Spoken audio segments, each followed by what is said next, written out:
એમ શું કહે છે? બધું ભગવાન જ છે એવું કહે છે, બધું પરમાત્મા છે. હવે એમાં બીજું કઈ સંભવતું નથી એવું કહે છે.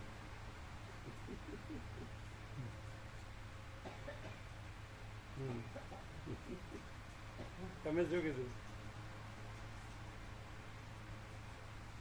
કીધું જે છે તે છે ને પરમાત્મા છે. પછી આ તમારે બીજું કઈ આવે તમે નથી એટલું જાણી લો કે હું નથી, પરમાત્મા છે. પછી તમારે એમાં બીજું કઈ આવું જ નહીં જોઈએ. નથી એવું કાંઈ નથી, સર્વ પરમાત્મા જ છે, નથી એવું કાંઈ નથી.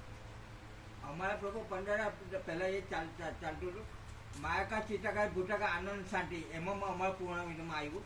એટલે બધું પોતામાં પોતે જ, પછી એમાં આવું નથી હું એવું કાંઈ સંભવ. જે છે તે છે પહેલા સમજાય. નથી એવું કાંઈ નથી, ના કઈ નથી, જે છે ભરપૂર છે, ભરપૂર અખંડ છે. પ્રભુ નથી એવું કાંઈ નથી. તું કેવું તમે નથી કહો છો ત્યાં ચિદાકાશ છે, તમે છે કહો છો ત્યાંય ચિદાકાશ જ છે. જે જે જે છે એ ચિદાકાશ જ છે. ખ્યાલ આવે કે નહીં? નથી એવું કંઈ છે જ નહીં, કારણ કે ચિદાકાશ જ છે. એની પર બીજો આરોપ કરો તો આપણે એકા થઈ જાય. પણ અમે કેમ કે અમે કીર્તિ પ્રભુ છે, એ શક્ય નથી. પછી પરમાત્મા ઈશ્વરનો કાંઈ પણ કહો કે કાંઈ પણ ન કહો, ચિદાકાશ જ છે. પાકું નથી એવું કાંઈ નથી. કાંઈ નહીં. એ જ્ઞાન છો ભગવાન કીધું હું કે તું કે હું, એની પર ખબર પડે. એટલે જ્યાં જે છે તે છે. પછી એમાં હું કે તું એવો ભેદ છે જ નથી ને સંભવિત નહીં. કોઈ માને તો ભલે માને, એને માનવાનું, કોઈને માનવાનું નહીં માનવાનું કાયમ છે. આખી દુનિયા ભલે ને એમ કે અમે છીએ ને આમ છે ને તેમ છે, એક થોડું શક્ય બનવાનું. અનેક નગરોના સમૂહો સૂર્યનો પ્રચંડ દાહ લાગતા કડકડાટ અવાજ કરી નષ્ટ થઈ જતા હતા. શીલાના જેવા ઘાટા, પૃથ્વીમાંથી બહાર નીકળેલા અને દંડના આકારે દેખાતા ધુમાડાઓના ગોટાઓથી તથા સૂર્યોના પ્રચંડ તેજથી ભૂલોકરૂપી મંડપ જાણે હજારો કાચોના સ્તંભો વડે સુશોભિત હોય એવો દેખાતો હતો. આખું જગત સૂર્યોના તાપ વડે બળ્યા કરતા પ્રાણીઓના અને પૃથ્વી આદિ મહાભૂતોના ઊંચા આક્રંદો વડે અતિ ઘોઘરા અવાજવાળું બની ગયું હતું.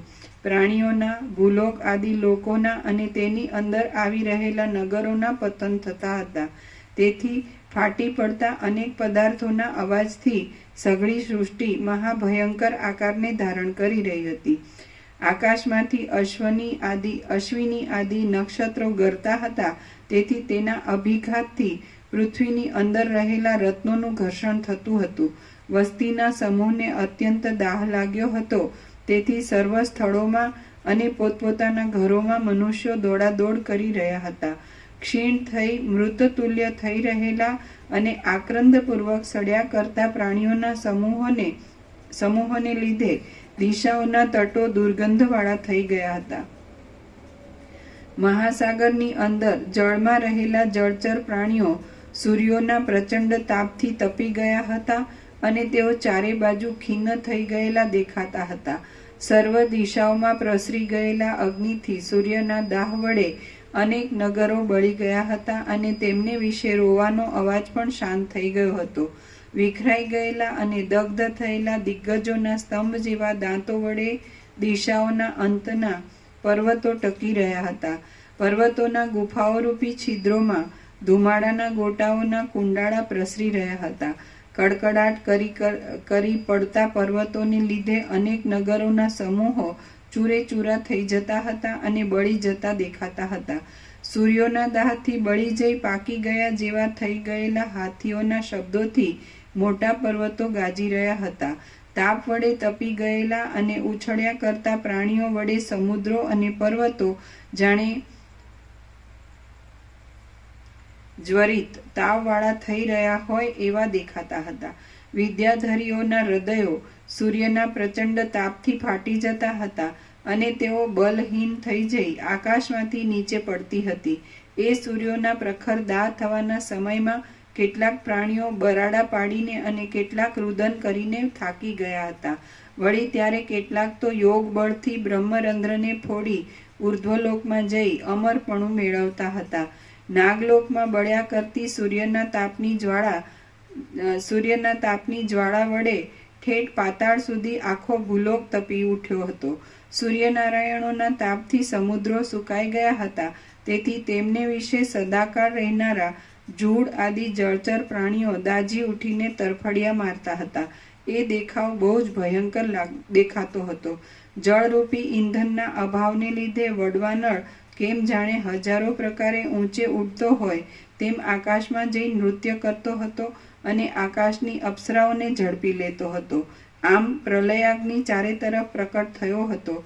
તે પ્રકાશમાન એવા જ્વાળાઓ રૂપી કેસુડા રંગના વસ્ત્રો વડે સુશોભિત હતો અને ચપળ ઉંબાડિયા રૂપી પુષ્પોવાળો હતો. ઊંચા અવાજે ફાટતા વાંસ વગેરેના સ્વર વડે તે નાના પ્રકારના વાદ્યના આડંબરને ધારણ કરી રહ્યો હતો અને શૌર્યથી જુસ્સામાં આવી જઈ બોલનારા મોટા યોદ્ધાની પેઠે મહાવિકરાળ થઈ રહ્યો હતો.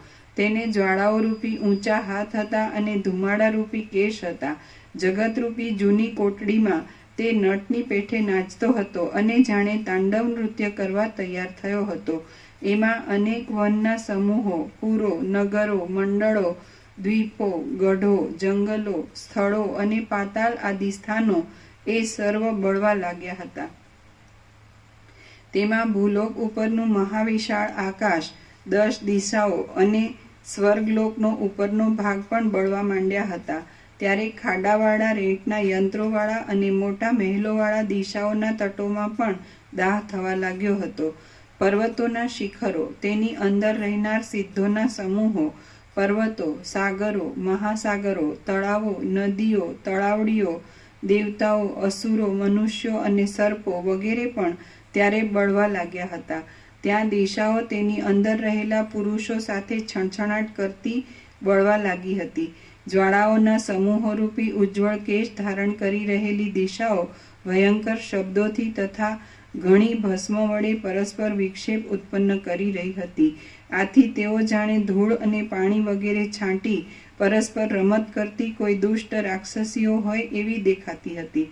મોટા ખાડાઓની અને પર્વતોની તથા પૃથ્વીની ગુફાઓમાંથી જ્વાળાઓ નીકળવા લાગી અને એ જ્વાળાઓની અંદર રહેલી સમસ્ત પ્રાણીઓની જાતિઓ ઝાડને લીધે લાલ વર્ણની થઈ ગઈ. સંપત્તિ વિનાની શૂન્ય થઈ ગયેલી દિશાઓ તત્કાળ નીકળેલા રક્તવર્ણા અને સિંદૂરવર્ણા વાદળાના જેવા જ્વાળા સમૂહથી સ્થળ કમળમાં રહેનારા ભ્રમરાઓના જેવી સુશોભિત દેખાતી હતી.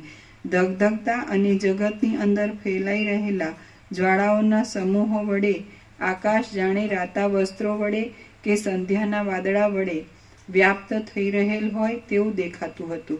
વળી વિકસિત થઈ રહેલા અને ઊંચે ઉડેલા કેસુડાના વનોથી તે આકાશ જાણે વીંટાઈ રહ્યું હોય એમ જણાતું હતું. એવી જ રીતે સમુદ્રો વડવાનલ વડે વીંટાઈ રહેલા હતા અને જાણે અશોકના વનો વડે વીંટાઈ રહેલા હોય તેમ જણાતા હતા. વળી તેઓ જાણે સ્થળ કમળ વડે સુશોભિત હોય અથવા જાણે બાલ સૂર્યોના સમૂહો વડે વ્યાપ્ત થઈ રહ્યા હોય એવા દેખાતા હતા. વનોમાં સતેજ થઈ રહેલો દાવાનળ મોટા મહેલોની નીચે ચિત્રમાં આલેખેલા જૂઠા અગ્નિને જાણે યથાર્થ કરવા ધારતો હતો અને નાના પ્રકારની બળતી જ્વાળાઓના ધુમાડાના ગોટાઓ સાથે બંધાઈ ગયો હતો. આમ તે હજારો ફણાઓથી વીંટાઈ રહેલા શેષનાગની પેઠે અતિ વિસ્તારવાળો થઈ જતો હતો. વિંધ્યાચળ સૂર્યના ઉદય અસ્ત આદિના સંબંધથી રહિત થઈ ગયો હતો. સહ્યાદ્રી ધીરે ધીરે જાણે ક્ષોભ પામ્યો હોય તેમ દેખાતો હતો અને અંગારાના જેવી તપ્યા કરતી શાખાઓવાળા તથા જ્વાળા વડે યુક્ત એવા વનોના તાપને લીધે તે અસહ્ય થઈ ગયો હતો.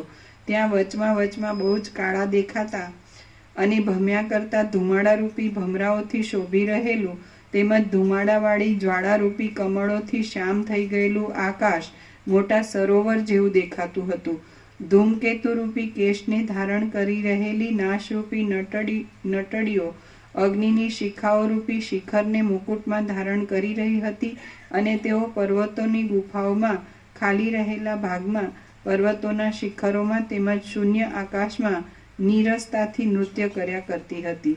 બ્રહ્માંડના ઉર્ધ્વ ભાગરૂપી કપાટને ધારણ કરી રહેલી પૃથ્વીને નીચેના ભાગમાં અગ્નિની જ્વાળા લાગી રહી હતી. તેથી તે કૂદકા મારતા જીવોના સમૂહોરૂપી અનેક બીજોને શેકવાના પાત્રરૂપ થઈ ગઈ હતી. વળી એ પ્રલયકાળના સમયમાં છાતી કૂટી રડ્યા કરતી જગતની લક્ષ્મીના હૃદય ભાગમાં રહેલા પ્રદેશમાં નાના પ્રકારના દ્વીપોના ભેદને લીધે જુદી જુદી જાતની દેખવામાં આવતી મૃત્તિકાથી, 7 સમુદ્રોરૂપી જળોથી અને તેમની અંદર વ્યાપ્ત થઈ રહેલા અગ્નિથી આ પૃથ્વી જુદી જુદી જાતના વર્ણોરૂપી મણિમય મુખ વડે રાતી જણાતી હતી અને જાણે સુવર્ણની ઝમઝમાટ કરતી કંકણોની પંક્તિ હોય એવી દેખાતી હતી. ત્યારે પર્વતો ચટચટ અવાજ સાથે અવાજ કરી ફાટી જતા હતા અને વૃક્ષો કડકડાટ અવાજની સાથે નીચે પડતા હતા. દેશો હાહાકારના અવાજની સાથે સાવ ઉજ્જડ થઈ જતા દેખાતા હતા. સૂર્યોના પ્રચંડ તાપથી સમુદ્રો ઉકળી રહ્યા હતા અને તેથી તેઓ વિચિત્ર આકાર ધારણ કરી રહ્યા હતા. ફીણોના ગોટાઓ ઉછળવાથી પુષ્ટ જણાતા એ સમુદ્રો સૂર્યનારાયણમાં પ્રતિબિંબિત થઈ રહેલા પોતાના મુખ ભાગ સુધી ઠેઠ પહોંચી જતા હતા અને પોતાના તરંગોરૂપી હાથોને પછાડતા હતા. તેમાં સમુદ્ર પ્રદેશમાં આવેલા પર્વતો એકબીજામાં ગૂંથાઈ રહેલા તરંગોના ઝપાટાથી હાલી ગયા હતા અને ઘસાઈ જઈ છેવટ પૃથ્વી જેવા સપાટ થઈ ગયા હતા. સમુદ્રો જડ માણસોની જેમ ક્રોધે ભરાઈને એ પર્વતોને પોતાના તરંગોરૂપી હાથો વડે ગળી જતા હતા. કોઈ ઠેકાણે પર્વતોના તટોમાં જ્વાળાઓ પરસ્પર પછડાતી હતી, તેથી અગ્નિનો તડતડાટ અવાજ ઉઠતો હતો અને એ દિશાઓ તથા આકાશને ગળી ગયેલા સમુદ્રોના ગડગડાટનું અનુકરણ કરતો હતો. 10 દિશાઓમાં લોકપાલોના પૂરો પડી જઈ ભસ્મ થઈ ગયા હતા. આથી તે દિશાઓ જાણે તપેલા અંગારાવાળી પર્વતરૂપી ભીંતોને ધારણ કરતી અને ઉન્મત્તની પેઠે આકુળ વ્યાકુળ થઈ રહેલી દેખાતી હતી. જેમ તડકો લાગવાથી હિમ ગળવા માંડે છે, તેમ સુવર્ણના રસરૂપ અને અતિ રમણીય આકારવાળો મેરુ પર્વત પણ પોતાની તળેટીમાં આવેલા મોટા મોટા પર્વતો, વૃક્ષો, ઘરો અને ગુફાઓ વગેરે સાથે તે પ્રલયાગ્નિથી ધીરે ધીરે ગળતો દેખાતો હતો. સર્વ સ્થિતિમાં અંદર શીતળ રહેનારા શુદ્ધ સજ્જન પુરુષ હમણાં કીધું એ જ આવ્યું, યાદ છે?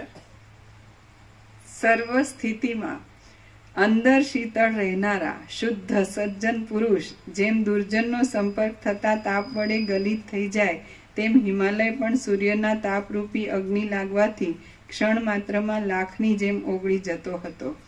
એ પ્રલય કાળમાં પણ મલયાચલ પોતાની નિર્મળ સુગંધને ધારણ સંઘનું પણ આમાં એવું આવતું જ નથી. દુર્જન છે અને એવો સંઘ નથી.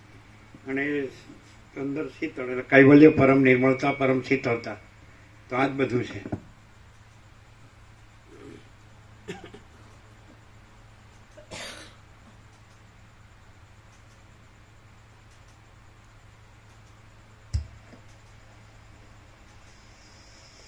એ પ્રલયકાળમાં પણ મલયાચલ પોતાની નિર્મળ સુગંધને ધારણ જ કરી રહ્યો હતો, કેમ કે ઉદાર ચિત્તવાળો પુરુષ પોતાનો નાશ થઈ જાય તો પણ પોતાની અંદર રહેલા ઉત્તમ ગુણને કદી પણ છોડી દેતો નથી.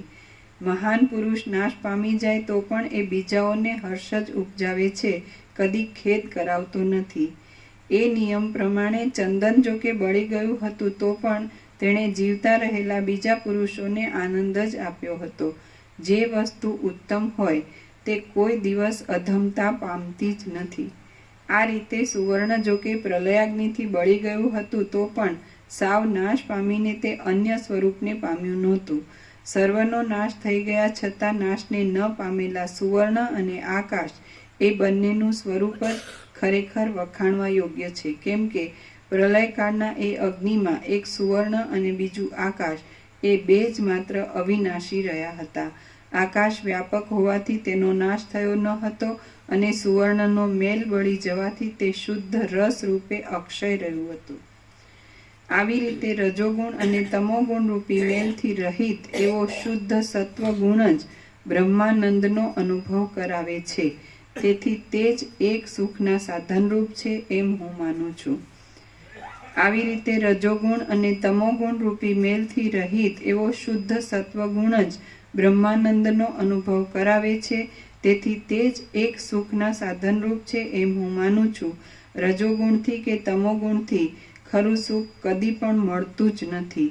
મોટા વાદળરૂપી પર્વતોને બાળી નાખનારો અને ધુમાડાના ગોટાઓવાળી મોટી જ્વાળાઓને ધારણ કરી રહેલો પ્રલયાગ્નિરૂપી વરસાદ પવનના ઝપાટાથી ઊંચા ઉછળ્યા કરતા મોટા વનોની પેઠે આકાશમાં ચોતરફ પ્રસરી જતો હતો અને ચોતરફ અંગારાની વૃષ્ટિ કરી રહ્યો હતો.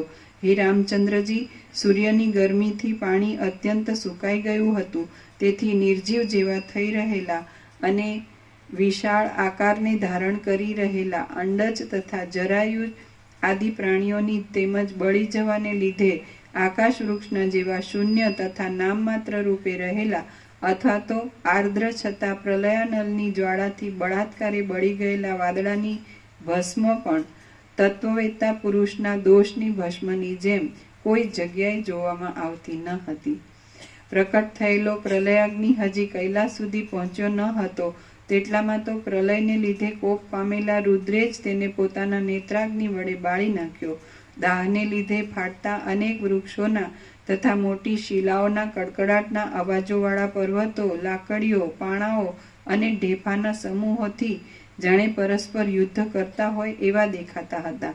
વળી એ પર્વતો ઉપર અગ્નિની ઘાટી જ્વાળાઓ બળતી હતી તેથી તેમના ઉપર શિખરો ચલાયમાન થઈ જતા હતા અને તેઓ જાણે આકાશની અંદર સ્થૂળ કમળોના વનો વિકસ્યા હોય એવા દેખાતા હતા.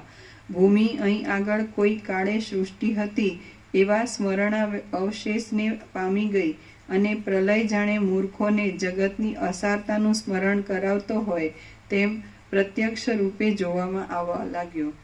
તાપ અને ઉપતાપને ઉપજાવનારા તથા બીજાઓને મારવામાં જ તત્પર થઈ રહેલા અગ્નિઓએ સસલાના શિંગડાની પેઠે જગતોનો અત્યંત અભાવ કરી દીધો. આમ ખરેખરો પ્રલયકાળ મંડાયો એટલે પ્રલયકાળના વાયુઓ અગ્નિઓમાંથી બહાર આવીને જાણે દિશાઓને ચાટતા હોય તેમ વાવા લાગ્યા. તે વાયુઓ વજ્રપાત વડે અનેક પ્રાણીઓના અંગોને પીડા કરતા હતા. તેઓ પોતાનામાં ઘૂમ્યા કરતા અગ્નિના ઉંબાડિયા વડે જાણે ક્ષુદ્ર વૃક્ષોની હાથે હારોજ ખડી થઈ ગઈ હોય એવા દેખાતા હતા અને તેઓ દેવતાઓની પંક્તિઓને નિર્મૂળ કરી ઉખેડી નાખતા હતા. વળી ત્યાં બીજા વાયુઓ વેગપૂર્વક વાવા માંડ્યા.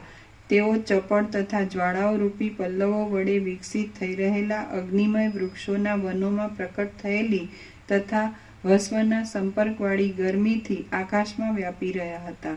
તેઓ ફરતા ઉંબાડિયાના પરસ્પર અથડાવાથી ઉત્પન્ન થયેલી અંગારાઓની ગૌર કાંતિને ધારણ કરી રહ્યા હતા.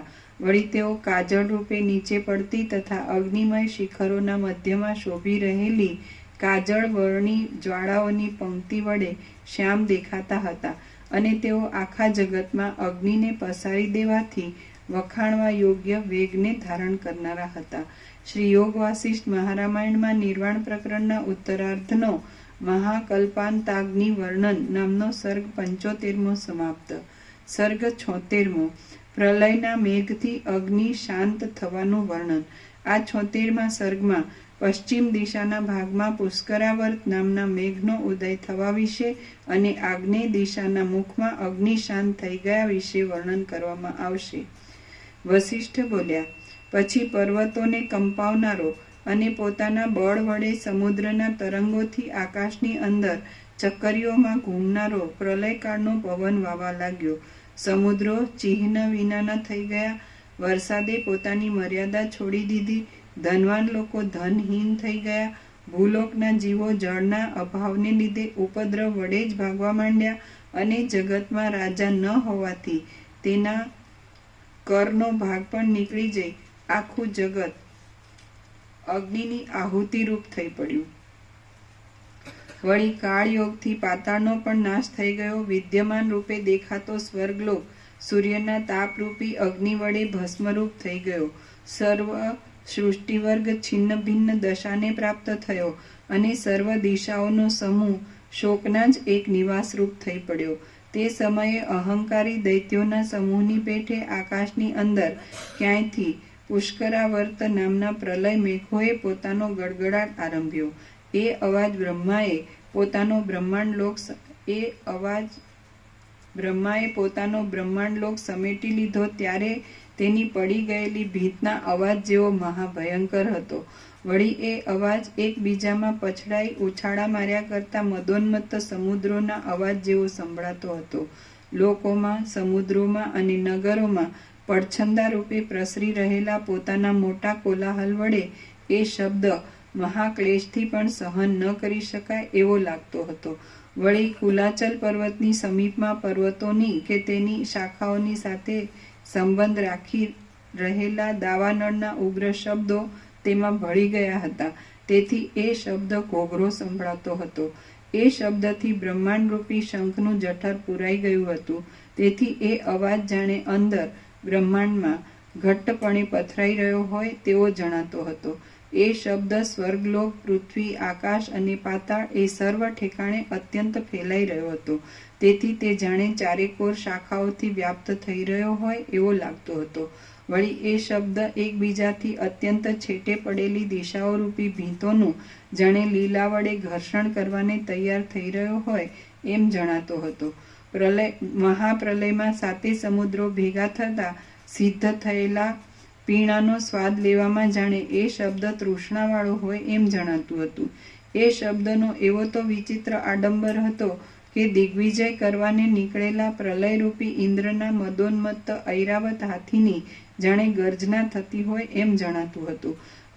પ્રલય પર્યંત પુરાઈ રહેવાથી ક્ષોભને પામી રહેલા મેઘરૂપી સમુદ્રોનો જાણે એક જ સમયે બહાર આવેલો ઘાટો અવાજ હોય એવો તેનો દેખાવ હતો.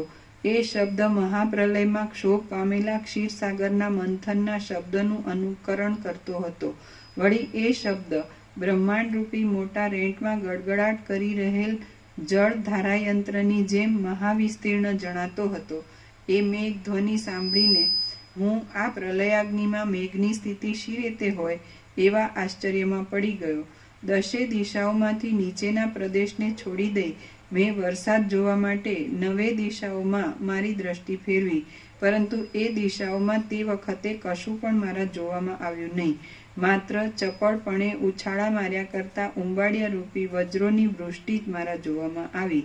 તે વૃષ્ટિ આકાશમાં ઉડ્યા કરતી હતી અને એ જ્વાળાઓના તાપથી દશે દિશાઓમાં અનેક કરોડો યોજન સુધીના છેટેના પદાર્થો પણ ભસ્મ થઈ જતા હતા. પછી ક્ષણ માત્રમાં હું આકાશમાં દૂર ગયો એટલે મને ઉપરના ભાગમાં શીતળ પવન જણાવા લાગ્યો. નીચેના પ્રદેશમાં તે પવન અગ્નિના જેવો અતિ ઉષ્ણ હતો. એ વિશાળ આકાશ માર્ગમાં ઉપરના અતિ દૂર પ્રદેશની અંદર પ્રલયકાળના મેઘો રહ્યા હતા. એ પ્રદેશમાં અગ્નિનો તાપ લાગતો ન હતો અને ત્યાં જીવતા પ્રાણીની દ્રષ્ટિ પણ પહોંચી શકતી ન હતી. પછી પશ્ચિમ દિશામાંથી પ્રલયકાળનો પ્રચંડ પવન વાવા લાગ્યો અને તેમાં વિંધ્યાચલ, મેરુ પર્વત અને હિમાલય પણ તણખલાની જેમ અધ્ધર ઉડતા હતા. ત્યાં પશ્ચિમના તે પવનના સપાટાથી ચોતરફ ઉડ્યા કરતા અંગારારૂપી પક્ષીઓ વડે શોભી રહેલા અને ઉંબાડિયારૂપી ચપળ વન વડે ઘેરાઈ રહેલા જ્વાળાઓરૂપી પર્વતો અગ્નિખૂણા તરફ જવા માંડ્યા. ત્યાં સંધ્યાકાળના વાદળાના જેવા રાતા અંગારારૂપી વરસાદો તરવા લાગ્યા અને ભસ્મના ભારરૂપી જળને વરસાદની પેઠે ધારણ કરી રહેલી પવિત્ર અંગારાની રજ આકાશમાં ભ્રમણ કરવા લાગી. જ્વાળાઓથી ઘેરાયેલો દુષ્ટ ને પ્રચંડ પવન અગ્નિની સાથે મળી ગયો હતો અને જાણે પાંખોવાળા સુવર્ણના પર્વતોની સમૂહ દ્રવ્યરૂપ થઈ ગયો હોય એવો જણાતો હતો. પૃથ્વી, પર્વતો અને નગરોનો સર્વ વિસ્તાર શુદ્ધ અંગારારૂપ થઈ ગયો હતો. ચારેકોર જ્વાળાઓની પંક્તિઓનો સમૂહ ભભૂકી ઉઠ્યો હતો. સૂર્યનું તેજ પ્રકાશપણે પ્રસિદ્ધ પડવા લાગ્યું હતું. સમુદ્રો અગ્નિરૂપી જળને ધારણ કરનારા થયા હતા અને કોઈ જગ્યાએ તેમનું જળ તાપ વડે બહુ ઉકળવા માંડ્યું હતું. જંગલો સાવ પાંદડા વિનાના થયા હતા અને પ્રદીપ્ત અગ્નિરૂપી વૃક્ષોને ધારણ કરી રહ્યા હતા. બ્રહ્મલોકના નગરો અને બ્રહ્મલોકમાં રહેલા તેના અધિપતિઓ, સ્ત્રીઓ, બાળકો તથા વૃદ્ધો સાથે બળી જઈ આકાશમાં પડવા લાગ્યા હતા. કેશવાળીની પેઠે રમણીય એવા તણખાને ધારણ કરનારા ઉંબાડિયાથી બીજવાળી થઈ રહેલી જ્વાળાઓરૂપી પલ્લવો વડે સુશોભિત અને પાષાણ રહિત બ્રહ્મરૂપી સરોવરમાં ઉગેલી પ્રલયાગ્નિરૂપી કમલિનીઓના અંગારાઓરૂપી મહાવિસ્તીર્ણ કાદવની અંદર ઠેઠ પાતાળલોક સુધી પર્વતો તથા નાગો પોતાના મૂળ આધારરૂપ એવા પવનોની સાથે ડૂબી ગયા હતા. એ સમયે જેમ ઊંટોનું સૈન્ય પખાલ વડે પાણી ભરી લાવે, તેમ અંજનના જેવો શ્યામ પ્રલયકાળના વરસાદનો સમૂહ અણજાણ ગતિએ પાણી ભરી લાવતો હતો અને આકાશમાં નજીક જ ગડગડાટ કરતો દેખાવા લાગ્યો હતો. એ વરસાદની અંદર વીજળીઓ રૂપી મોટા પર્વતો પ્રલયકાળની સ્થિર જ્વાળા જેવા દેખાતા હતા અને તેના એક જ ખૂણામાં 7 સમુદ્રોનું જળ સમાઈ રહ્યું હતું. એ પ્રલયકાળનો વરસાદ ભીંતોના જેવા દીપી નીકળેલા ઝાકળના ભારથી દિશાઓના તટોને અવકાશ વિનાના કરી દેતો હતો અને ઠેઠ બ્રહ્માંડ રૂપી ભીંત સુધી ભરપૂર ભરેલા ભૂલોકને નિર્મૂળ કરી નાખવામાં નિપુણતા ધરાવતો હતો.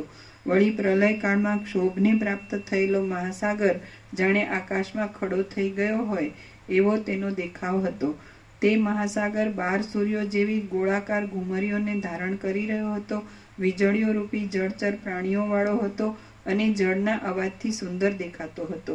વળી એ પ્રલયકાળનો વરસાદ જાણે ચંદ્રમાં જ મરણ કે દાહને પ્રાપ્ત થઈ જઈ પાછું બમણું શીતળપણું ધારણ કરીને બીજા જ આકાર ધારણ કરી ઉપરના આકાશલોકમાં આવી રહ્યો હોય એમ જણાતો હતો.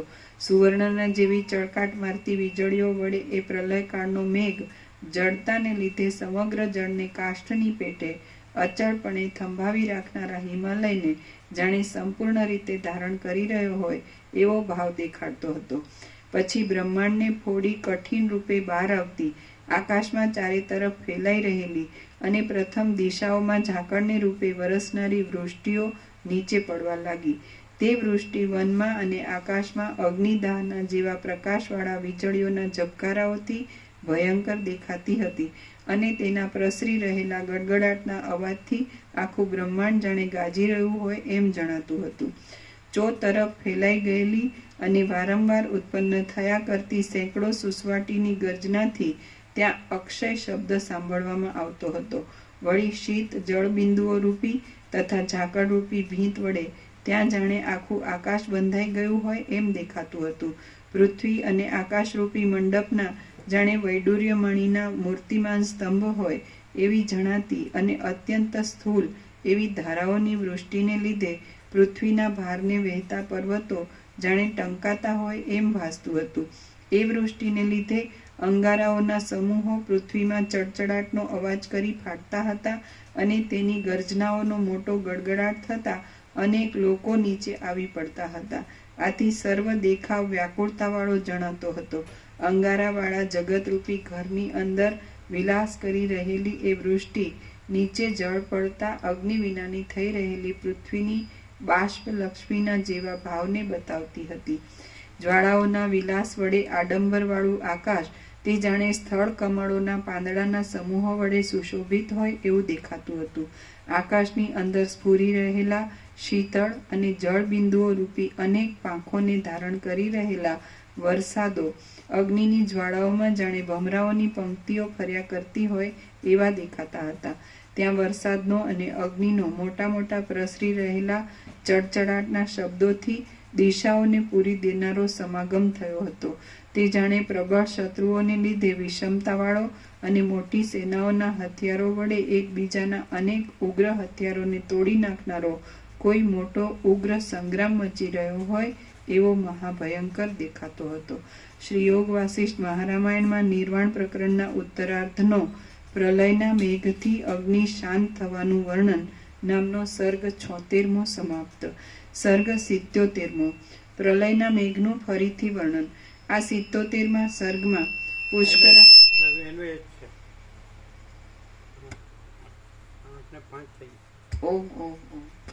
પ્રસાદ આપી દે.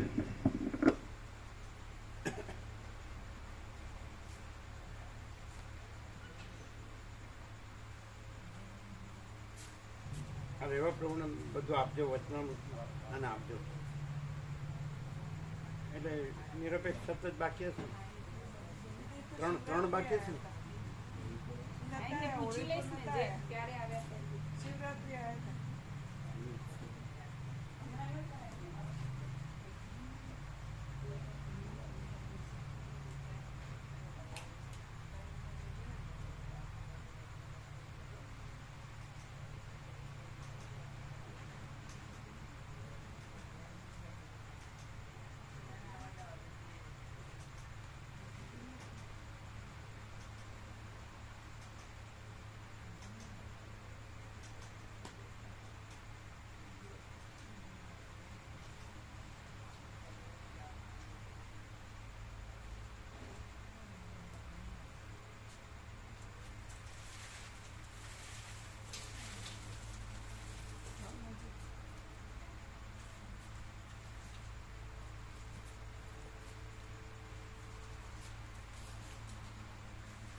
તો રહેવા પર તમારા વતનામું જ લઈ લેજો.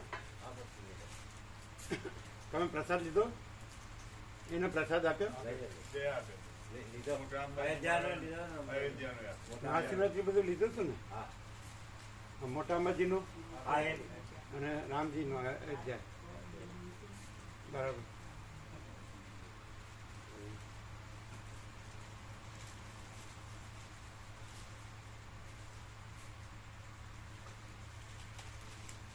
તો ક્લિયર છે ને? શું કે છે રાજુ પ્રભુ? ફોર્મેટમાં બધું છે એટલે પછી ફોર્મેટમાં બધું છે.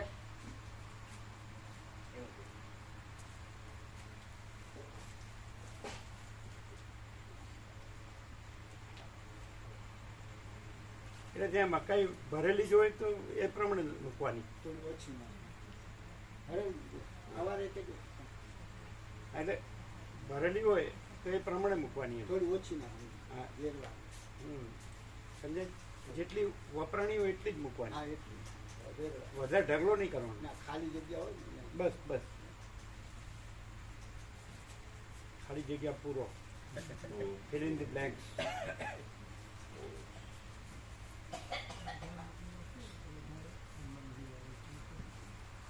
ખાલી જગ્યા જ નથી.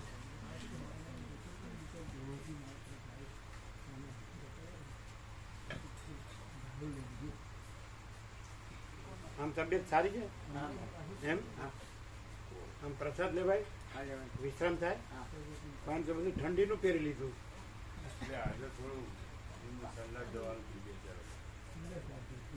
ના પેલું વધારે ઠંડુ પડ્યું, આ 4 ડબલા મૂક્યા એટલે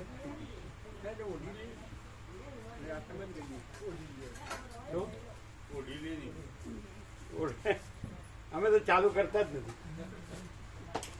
આપણે બારીઓ બારણા ખુલ્લા, પંખા છે ને, પંખા છે, એસીની જરૂર નથી પડતી. અત્યારે તો ઠંડક થઈ જાય. સરસ. હા, સાંજે ઠંડક થઈ જાય. શીતળતા. તો રાત્રે ચાલુ રાખો છો એસી? એકાદું રાખીએ પછી અમારે 3 વાગે બંધ કરી દે. રાત્રે તો શીતળતા હોય. પેલું બધું બંધ હોય છે ને તો એટલે અને અમારે બધું ખુલ્લું.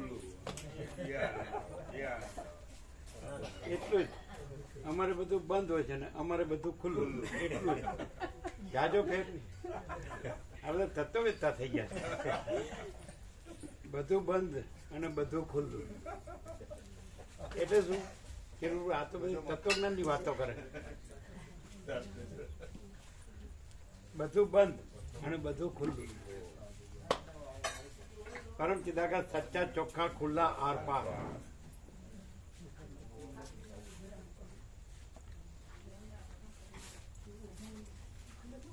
હવે સુરતમાં એસી ક્યારેય વાપરતા નથી. હે? સુરતમાં એસી નથી વાપરતા અમે ક્યારેય બી. બરાબર. પણ અમારે તો બારી બારણા ફૂલ છે હા તે ચાલો ચાલો. એટલે શીતળતા જ હોય. હા, શીતળતા. મૂળ જે કુદરતી જે બ્રહ્મની લહેર છે ને એવી મજા એસીમાં નથી. હા. સમજાય? જરૂર પડે તો પંખો ચાલુ કરી શકાય, જોવે એટલું. બાકી બારીબાણા જે આ બ્રહ્મની લહેર છે ને એ છોડાય નહીં. બંધિયાર કરવું ને પછી એસી ચાલુ કરવું એટલે બંને વિરુદ્ધ વાત છે. ખ્યાલ આવે ને? એની કરતા તમે ખુલ્લામાં સુઈ જાઓ, મસ્ત લાગે. જરૂર પડે તો મચ્છરદાની બાંધી દો, મચ્છરદાની મોજીએ જ છે. બસ. અને અમારે તો શું છે કે ઝીણી જાળી હોવાથી મચ્છરદાનીની જરૂર નહીં. અને બારીબાણા બધા ખુલ્લા ઓપન એટલે પંખો ચાલે. પણ બંધ કરીને એસી કરવું એ ઊંધું જ છે. કુદરતી હવા બંધ કરવી એ બરાબર નહીં. જેલખાનું કહેવાય ને, જેલખાનું. એટલે કૃત્રિમ ઠંડક લાગે પણ કુદરતી જે શીતળતા હોય. બ્રહ્મની લહેરની જે કૈવલ્ય પરમ નિર્મળતા પરમ શીતળતા સમજાય? યંત્રનું બધું યંત્ર જ અને કુદરતનું બધું કુદરત. એવું. તમારો પ્રસાદ બાકી હશે ને બધાને? બધાને બનાવો છો ને ફૂલ હવ. એમ